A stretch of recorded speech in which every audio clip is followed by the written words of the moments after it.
Hello, Cat Buzz crew. This is Aaron again for Classic Mondays, and I know it's Tuesday morning, but I did have a lot of things come up, kind of emergency last night. So hopefully, get this message out in the morning, and everybody's able to catch up.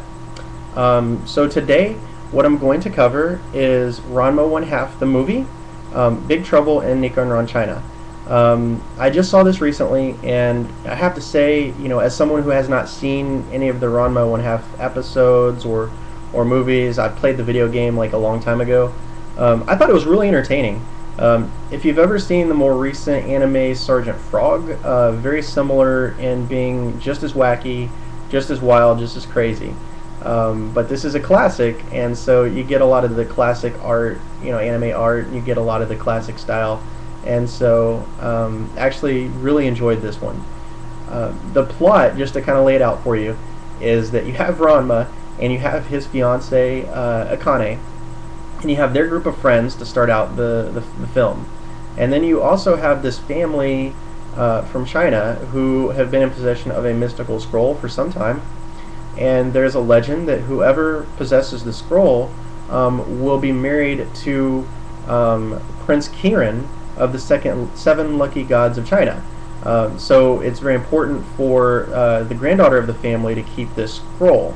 But early on, the scroll falls out of her possession and accidentally ends up in the hands of Akane, who of course is engaged to Ranma.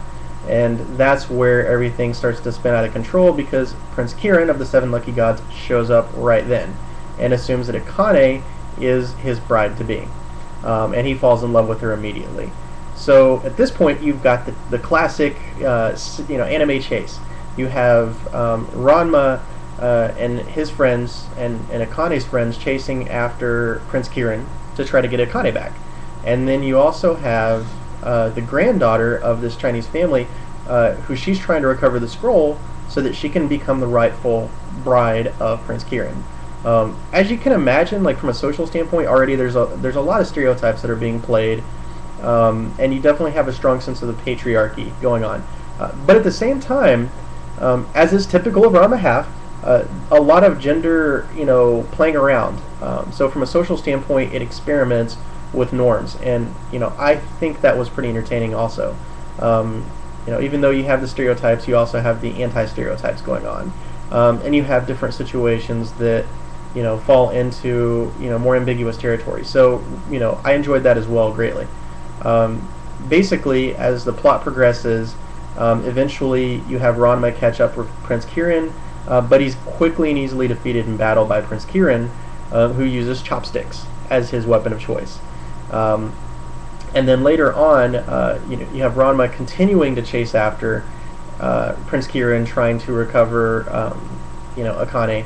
But while you're seeing that, you're also seeing that Akane is really there more out of self-determination. She's interested and curious to understand this other culture, this other group that Prince Kirin's people represent. They're very strange. They have their own customs and cultures. They're obsessed, for instance, with pickled food and rice.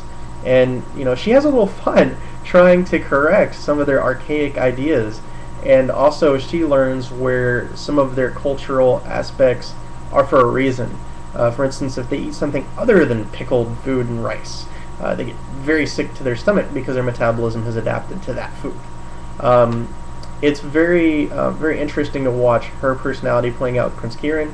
And even though she's kind of going along with everything, she's not saying, hey, yes, I'm going to marry you. She's made it very clear throughout she's not going to become his wife. So basically, at the end, Ranma defeats Prince Kirin, learns a new technique using water to get through Kirin's chopstick attacks. And Akane, is able to teach Kirin a new perspective, and the granddaughter, who originally needed the scroll, she gets into possession of the scroll again, and there's an implication maybe her and Prince Kirin do get married later. But so you have a happy ending. Ranma and Akane get to make up after their earlier fights. So you have a happy ending, if you will. Overall, very entertaining. So I would encourage you all to watch it and let me know what you think. I will see you all next Monday, and this weekend I will be with the rest of the Cat Bus crew at Acon in Dallas. So if you're there, look forward to seeing you there. Take care.